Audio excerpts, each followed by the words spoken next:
Et à la une de cette édition, tout d'abord, on vous propose de prendre quelques nouvelles de ces nouveaux retraités de la région, privés de pension depuis plusieurs mois. Début décembre, le gouvernement avait annoncé une aide exceptionnelle de 800 € et demandé à la CARSAT de régulariser au plus vite ces dossiers en attente. Mais aujourd'hui, 3 semaines après, de très nombreux retraités, plus de 9000 selon les syndicats, n'ont toujours pas reçu leur pension.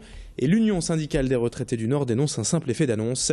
Le problème est toujours le même, la CARSAT n'a tout simplement pas les moyens de faire face au nombre croissant de nouveaux retraités.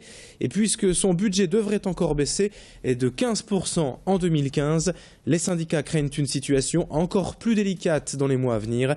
Et bref, rien de bien nouveau à ce sujet depuis l'annonce de la ministre de la Santé en décembre, comme le regrette d'ailleurs Jacques Lefebvre de l'Union syndicale CGT des retraités du Nord, rencontré hier à Seclin par Idil Gunaï. C'est une solution d'annonce, c'est un effet d'annonce effectivement qui peut contribuer à calmer un peu le jeu en faisant croire qu'on se préoccupe des gens qui aujourd'hui ne touchent pas leur retraite. Mais le vrai problème de fond, c'est que Madame la Ministre n'a pas abordé, c'est y compris les économies budgétaires qui vont avoir lieu, y compris encore en 2015, moins 15% sur le budget de la CARSAT qui va encore se traduire forcément par moins de moyens de fonctionnement et qui donc ne solutionnera pas le problème d'ampleur, ni pour 2015, ni pour les années à venir, puisque le pic des dossiers retraite se situe encore en 2016 et en 2017. Autre information ce matin à la une en sport, le tirage au sort des 16e de finale de la Coupe de France de football. On connaît désormais l'adversaire de Croix au prochain tour. Il s'agit d'Andrézieux, une équipe de CFA2, la 5e division, et c'est une affiche à la portée des Croisiens qui évoluent, eux, je vous le rappelle, en CFA, la 4e division. Mais c'est un déplacement qui attend les joueurs de Croix dans la Loire, en banlieue de Saint-Étienne. Ce match face à Andrézieux est programmé dans 2 semaines, mardi 20 ou mercredi 21 janvier prochain. Et s'agissant des 2 autres clubs nordistes qualifiés, Valenciennes ira à Yzeure dans l'Allier, alors que Boulogne recevra Grenoble. Dans l'actualité également cette semaine, cette image des magasins en pleine préparation pour les soldes d'hiver. La campagne 2015 débute demain dans toute la région et c'est une période à ne pas louper. Sans nul doute les 6 semaines de l'année où les commerçants réalisent une part importante de leur chiffre d'affaires annuel. Et oui, les soldes durent maintenant 1 semaine de plus qu'auparavant. 6 semaines donc pour faire des affaires et profiter des réductions. Pour les professionnels, le rush est annoncé dès les premiers jours cette semaine. Et dans les boutiques, il faut donc tout réorganiser, choisir les produits soldés, étiqueter et mettre en valeur le magasin. Xavier Silly est allé dans cette enseigne lilloise hier après-midi.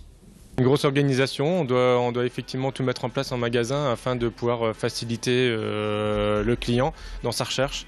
Trouver les bons prix puisqu'il est venu pour ça. Voilà, donc du coup nous installons justement notre magasin de manière complètement différente d'habitude. Nous installons tous nos produits en fait que l'on dispose en fait par taille pour que justement le client puisse se retrouver et vienne directement sur le produit, sur ce qu'il recherche, quoi. Au moins sur les tailles, vu que nous en enfance c'est ce que les gens recherchent avant tout.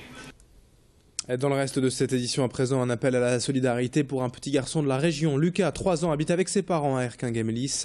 Il est né sans oreille droite, une malformation rarissime qui n'empêche pas certes le petit garçon de vivre normalement, mais pour être aussi comme tous les enfants de son âge et comme tout le monde, Lucas pourrait se faire opérer aux États-Unis et bénéficier d'une prothèse révolutionnaire.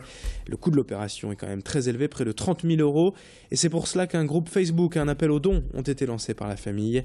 Les parents de Lucas auraient déjà récolté la moitié de la somme et pris une pré-réservation dans une clinique à Los Angeles. Vous pouvez les aider en les contactant par mail espoirdelucas@yahoo.fr. On écoute les parents du garçon hier au micro de Xavier Silly. La méthode française, entre guillemets, parce que c'est pas une méthode française, elle est pratiquée dans de nombreux pays, mais on va dire c'est la méthode qui existe actuellement en France. Eh bien, cette méthode, en fait, c'est un prélèvement d'une côte flottante.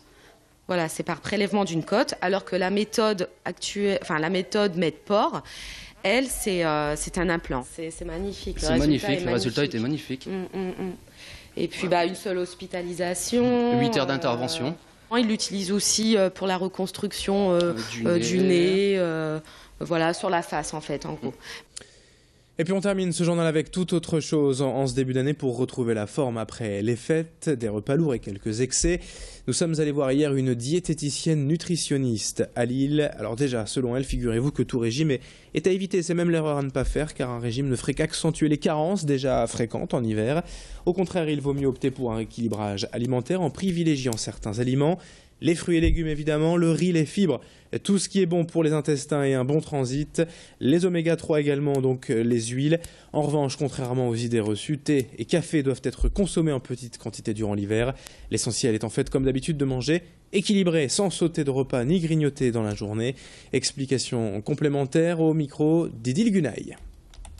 Les aliments qui sont cholédogues, ce sont des aliments qui vont stimuler la production de bile au niveau du foie.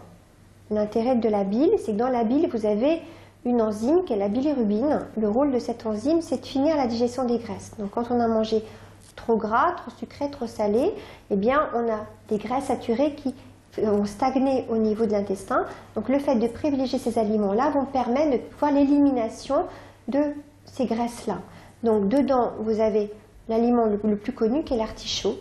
Et après, d'utiliser des aliments qui sont très riches en fibres. Donc ce que vous allez avoir actuellement sur le marché, ça va être les aubergines, les épinards, voilà.